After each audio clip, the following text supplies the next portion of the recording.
আজ থেকে প্রায় মাসখানেক আগের ঘটনা। 2024 সালের 5ই জুন বাংলাদেশের হাইকোর্ট বিভাগের একটি রায়ে রাতারাতি জ্বলে উঠেছিল বাংলাদেশের গোটা শিক্ষিত যুব সমাজ। ন্যায্য অধিকারের দাবিতে তারা করে বসে আন্দোলন। প্রায় লক্ষ লক্ষ ছাত্রছাত্রী পোস্টার হাতে বেরিয়ে পড়ে রাস্তায়। তারা বাংলাদেশের ঢাকা, খুলনা, যশোর এবং রংপুর শহরে পথ অবরোধ করে এবং বিভিন্ন রকমের স্লোগান দিতে থাকে। ধীরে ধীরে এই আন্দোলন এতটা ভয়ঙ্কর হয়ে উঠেছিল যে তার বাংলাদেশ পুলিশ প্রশাসনের পক্ষে সামলানো হয়ে ওঠেনি। তাই বাধ্য হয়ে বাংলাদেশ সরকার ওইসব স্থানে বাংলাদেশি সৈন্যবাহিনীদের মোতায়েন করে এবং দ্রুত সমস্ত কলেজ ও বিশ্ববিদ্যালয় বন্ধের আদেশ দেয়, যার ফলস্বরূপ বেশ কিছু জায়গায় বাংলাদেশি সৈন্যবাহিনীর সাথে আন্দোলনকারী ছাত্রছাত্রীদের সংঘর্ষ হয়, যেখানে প্রায় 6 জন ছাত্রছাত্রী নিহত হয় এবং বেশ কয়েকজন ছাত্রছাত্রী আহত হয়। সংবাদ মাধ্যমে জানা যাচ্ছে যে ওই আহত ছাত্রছাত্রীদের ঢাকা মেডিকেল কলেজের হাসপাতালে ভর্তি করা হয়েছে। এখন হয়তো আপনাদের মনের মধ্যে এই প্রশ্নটি ঘুরপাক খাচ্ছে যে বাংলাদেশের হাইকোর্ট বিভাগ কি এমন রায় ঘোষণা করেছিল যে বাংলাদেশের শিক্ষিত যুব সমাজ এতটা ক্ষেপে উঠেছিল। তাই বিস্তারিত জানতে ভিডিওটি অবশ্যই শেষ পর্যন্ত দেখুন। আর হ্যাঁ, আমাদের চ্যানেলে নতুন হয়ে থাকলে চ্যানেলটি অবশ্যই সাবস্ক্রাইব করুন। এই আন্দোলনের সূত্রপাত হয়েছিল আজ থেকে প্রায় 54 বছর আগে, 1971 সালে 26শে মার্চ। পৃথিবীর মানচিত্রে জন্ম নিয়েছিল স্বাধীন বাংলাদেশ। স্বাধীনতা লাভের পর বাংলাদেশের প্রথম প্রধানমন্ত্রী হিসেবে নিযুক্ত হয় বঙ্গবন্ধু শেখ মুজিবুর রহমান, যিনি ছিলেন বাংলাদেশের মুক্তি আন্দোলনের প্রধান নেতা। সেই সময়ে তিনি বাংলাদেশে বিভিন্ন আইন কানুন চালু করতে গিয়ে তার সাথে চালু করেছিল সরকারি চাকরির ক্ষেত্রে কোটা ব্যবস্থা। এখন হয়তো আপনারা আমাকে বলবেন যে কোটা ব্যবস্থা আবার কি?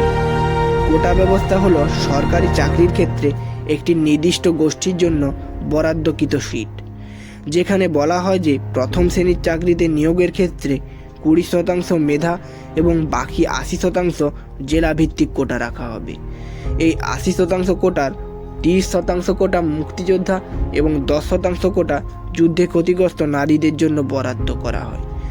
আপাত দৃষ্টিতে দেখতে গেলে বলা যায় যে ওই কোটার একটা বড় অংশ ছিল মুক্তিযোদ্ধাদের জন্য, কারণ সেই সময়ে বাংলাদেশের বেশিরভাগ মানুষই ছিল মুক্তিযোদ্ধা, যারা সাধারণ কৃষক, শ্রমিক, মজুর ও তাঁতি সম্প্রদায়ের মতো সমাজে পিছিয়ে পড়া মানুষ ছিল। এবং সেই কারণেই তৎকালীন বাংলাদেশ সরকার মুক্তিযোদ্ধাদের জন্য 30% কোটা বরাদ্দ করেছিল, যাতে তাদের পরিবারও সমাজে উন্নতি লাভ করতে পারে। এই ঘটনার 4 বছর পর 1976 সালে প্রথম কোটা ব্যবস্থার মধ্যে পরিবর্তন আনা হয়েছিল, যেখানে বলা হয় যে ওই মোট কোটার 40% মেধা, 30% মুক্তিযোদ্ধা, 10% নারী, 10% যুদ্ধে ক্ষতিগ্রস্ত নারী আর বাকি 10% জেলার ভিত্তিতে নির্ধারণ করা হবে। আপনারা যদি বাংলাদেশের কোটা ব্যবস্থাকে ভালো করে পর্যবেক্ষণ করেন তাহলে বুঝতে পারবেন যে কোটা ব্যবস্থার মধ্যে 6 বার পরিবর্তন আনা হয়েছিল। কিন্তু এই 6 বারের মধ্যে সবথেকে বড় পরিবর্তন আনা হয়েছিল 1985 ও 2011 সালে।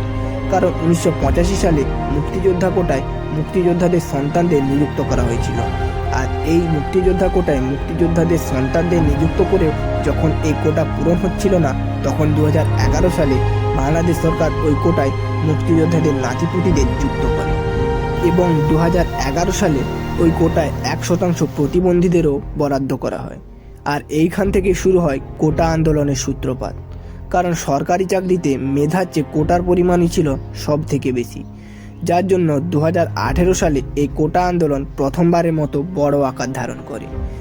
এই বছরের জানুয়ারি মাসের শেষের দিকে সরকারি চাকরিতে কোটা প্রথা বাতিল এবং পুনর্মূল্যায়নের জন্য হাইকোর্টে রিট দায়ের করে বেশ কয়েকজন ছাত্র, এবং একই সাথে মুক্তিযোদ্ধাদের নাতিপুতির একটি দলও কোর্টে রিট দায়ের করে এবং মার্চ মাসে বাংলাদেশের সর্বোচ্চ আদালত সমস্ত রিট খারিজ করে দেয় এবং কোটা ব্যবস্থাকে বাতিল করে দেয়। এরপরে 2024 সালের 5ই জুন বাংলাদেশের সর্বোচ্চ আদালত একটি রায়ের মাধ্যমে ঘোষণা করে যে আবারও সরকারি চাকরির ক্ষেত্রে পুরানো কোটা ব্যবস্থা চালু করা হবে। আর এর মধ্য দিয়েই আবারও কোটা আন্দোলন ধীরে ধীরে দানা বেঁধে ওঠে। আন্দোলনকারীরা বাংলাদেশের প্রধানমন্ত্রী শেখ হাসিনার কাছে দাবি জানায় যে মুক্তিযোদ্ধা কোটা 30% না রেখে এটি 5% করা উচিত, কারণ মুক্তিযোদ্ধারা যুদ্ধে অংশগ্রহণ করেছিল বলে তাদের জন্য কোটা রাখা অবশ্যই দরকার।